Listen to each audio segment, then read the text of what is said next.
They say third time's a charm. Well, the XFL is back for their third season. I had a lot of fun not only watching this league, but covering the XFL during their brief 2020 season, which got cut short midway due to COVID-19. You had guys such as Taylor Heinicke and PJ Walker making the name for themselves, which they eventually ended up getting afforded the opportunity to go to the NFL. We've seen PJ Walker start in a couple of games for the Carolina Panthers, and Taylor Heinicke has been the on and off starter for the Washington Commanders.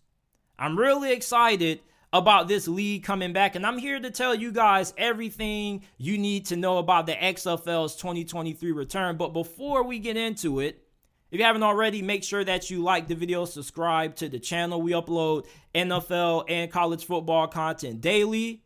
Make sure that you check out the JT Sports Podcast. Every single video that is uploaded on the YouTube channel is available in audio format on all podcasting platforms: Apple, Google, Spotify. Wherever you get your podcast from, you can find the JT Sports Podcast. If you enjoyed this episode, leave us with a 5-star review. We would greatly appreciate it. And share this episode with your friends, family members, and acquaintances, because we need to get more people talking about the XFL. There's people asking, what I'm gonna do with the NFL season being over? How I'm gonna get my football fix? This is it. Watching the XFL.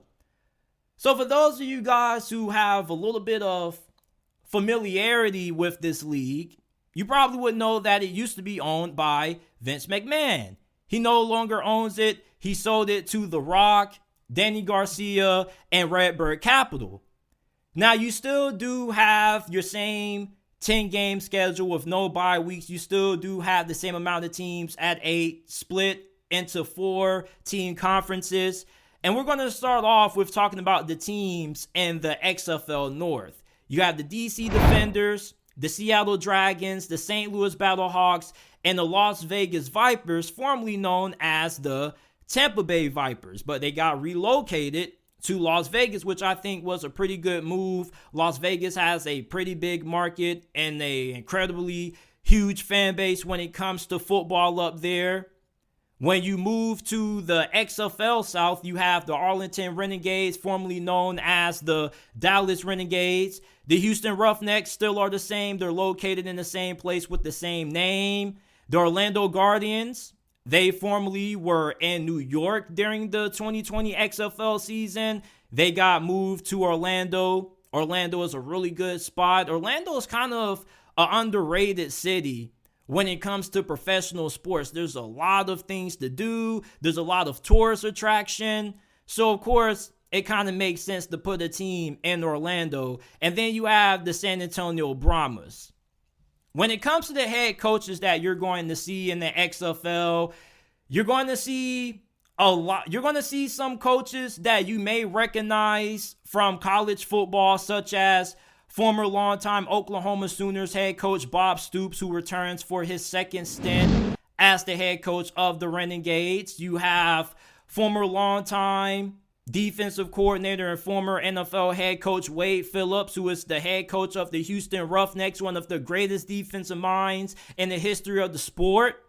And then you have former players who don't really have a lot of coaching experience, such as Terrell Buckley, who is going to be the head man of the Orlando Guardians. He spent 14 years as a cornerback in the NFL. He was a Super Bowl champion with the Green Bay Packers. And he also had a storied college career at Florida State. He actually is in the College Football Hall of Fame.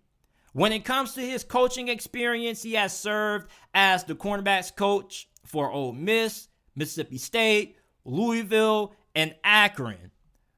The Las Vegas Vipers head coach, a lot of you guys should recognize this name, Rod Woodson, NFL Hall of Fame defensive back, notably played for the Pittsburgh Steelers, the 49ers, the Ravens, and the Raiders. He doesn't have a lot of coaching experience. He served as the Raiders defensive backs and cornerbacks coach during their 2011 season. Then he came back and was on their staff from 2015 to 2017.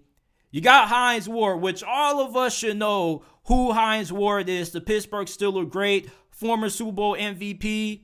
He was an offensive assistant for the New York Jets in 2019. And most recently, he was part of Willie Taggart's staff when he was the head coach of Florida Atlantic University during their 2021 season.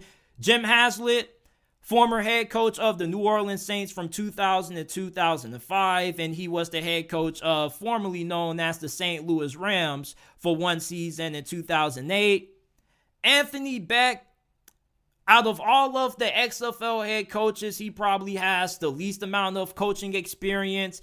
He has coached a little bit in the NFL PA Bowl. He served as the tight ends coach for the San Diego Fleet and the now extinct AAF. How many of you guys remember the Alliance of American Football League, which kind of kickstarted the XFL coming back and then led to the USFL? Then the last coach that we have of the DC Defenders is head coach Reggie Barlow, who also served as the head man for Alabama State from 2007 to 2014. And then he became the head coach of Virginia State from 2016 to 2021. Why I love the XFL so much, though, is because of the rules. If you haven't watched an XFL game and you have just watched college football and the NFL for the majority of your life, you're going to love these rules. When it comes to extra points in the XFL, you can't kick field goals. You have to go for an extra point try. You can get 1 point if you convert from the 2-yard line. A 5-yard conversion is worth 2 points. And then if you convert from the 10-yard line, you end up getting 3 points. So those are the extra point tiers. Those replace extra point kicks. So instead of kicking field goals, you just go for an extra point try. You can try to get 1 point from 2 yards out, 2 points from 5 yards out. And then if you convert from 10 yards out, that's 3 points. And of course, the defense is awarded the same amount of points if they end up getting a score from a interception or from a fumble recovery. When it comes to the game clock, you're going to have a 35-second play clock, which begins following the previous play. The clock will start following incomplete passes or out of bounds plays prior to the 2-minute warning of either half. The clock will stop following first downs after the 2-minute warning of each half.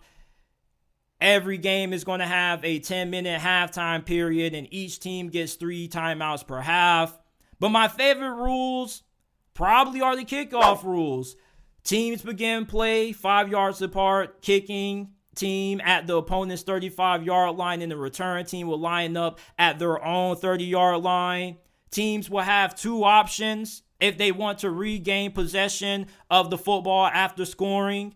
You can go for an onside kick at any point of the game, or if you're in the fourth quarter, you can attempt to get the ball back by converting a 4th and 15 conversion from your own 25-yard line. Now, remember, you can only attempt the 4th and 15 conversion from your own 25 in the fourth quarter only, versus being able to attempt an onside kick at any point during the game. They also have the ability to throw double forward passes.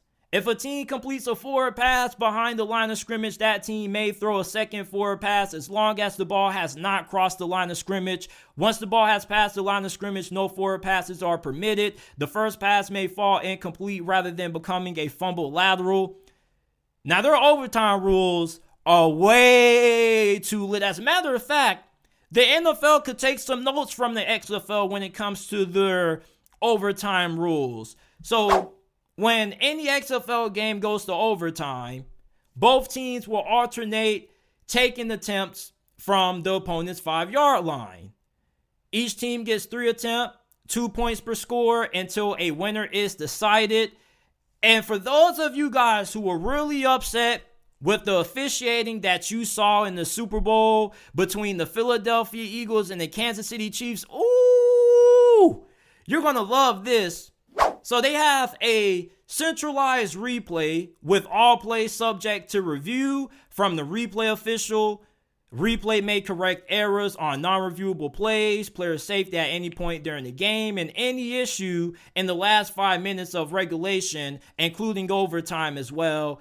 Head coach may challenge one on-field ruling per game, including those involving a foul or potential foul. So you can challenge penalties in the XFL. Imagine if the Philadelphia Eagles could have challenged that James Bradbury holding call. Does it get overturned? Maybe it does. Maybe it doesn't. But the ability to challenge penalties is something that the NFL most definitely should be able to adapt. If you can challenge plays, why can't you challenge calls? Referees get it wrong all the time. Well, not all the time, but they are human, so they do make mistakes. So therefore, why not give a team the ability to challenge a bad call and potentially get it overturned? The NFL could learn some things from the XFL. And the final ruling made by the designated members of the officiating department are made in the central location booth. So when it comes to instant replay, you're going to have a centralized replay area. I don't think they have the Sky Judge here. In 2020, they had a Sky Judge who was responsible for reviewing plays and overturning everything. But now they just have a centralized replay, which I don't know where they're stationed. I don't think they're stationed anywhere in the stadium. I think it's like a location that they're at, and they just watch everything, and that's where they give the referees at the games the signals. Hey, you need to overturn this, you need to do that. So I like the XFL's approach when it comes to the ability to challenge penalties or fouls, potentially with the ability to get them overturned. And then you have a centralized replay, which pretty much is able to correct any errors that are made on the field during the game by the refs. Now, how much do these XFL players get paid, JT? Tell us about the moolah. How much are these guys making? Well, they're making a base salary of $59,000. And they get paid $5,000 per game with an additional $1,000 if they win. So you get incentivized for winning, and plus you get a pretty good salary. I do think that the XFL has a higher salary than the CFL and the USFL, which is why a lot of the better players from the USFL ended up coming over to the XFL. Now, the most important thing, when does this thing start and how can we watch it, JT? Well, I'm glad you asked. The NFL season just ended. And many of you guys you're craving for some football because 7-8 months of no football is way too long for you. Well, you don't have to wait too long to see some football because the XFL kicks off this Saturday, February 18th.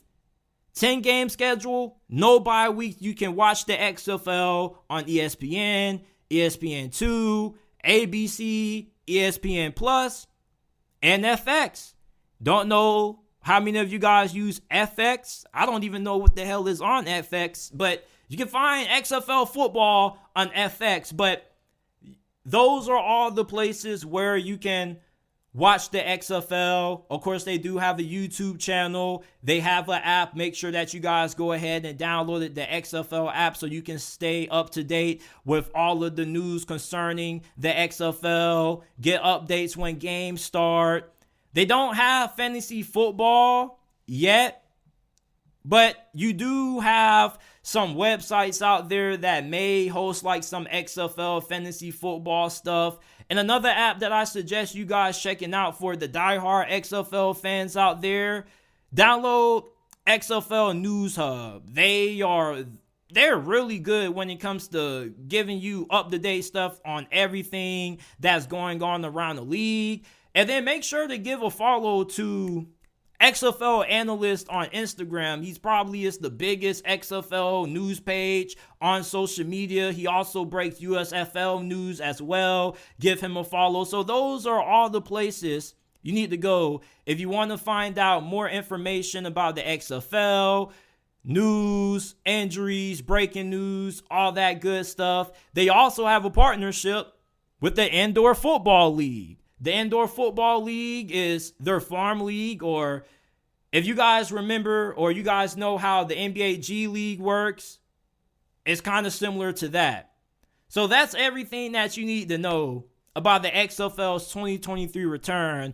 And I'm going to be uploading more videos and more content throughout the week as we inch closer to the opening kickoff of the 2023 XFL season. I appreciate you guys for listening to this video or this episode of the JT Sports Podcast, whether you're watching it on any podcasting service or on YouTube. I greatly appreciate it. Make sure that you go ahead, share this video or share this episode on your social media pages with your friends, family members, and acquaintances, and tell them that, hey, football season isn't over yet. The NFL season is over, but we got XFL. And if you're wondering, JT, why the hell should I tune in to watch the XFL? I'm going to tell you guys shortly in another video that I have coming up. You got to stay tuned, but make sure that you guys go ahead and subscribe to the JT Sports Podcast. I appreciate you guys for tuning in, and let me know, are you going to be watching the XFL this year? Will you tune in? Will you not? Let me know down in the comment section down below. I appreciate you for tuning in.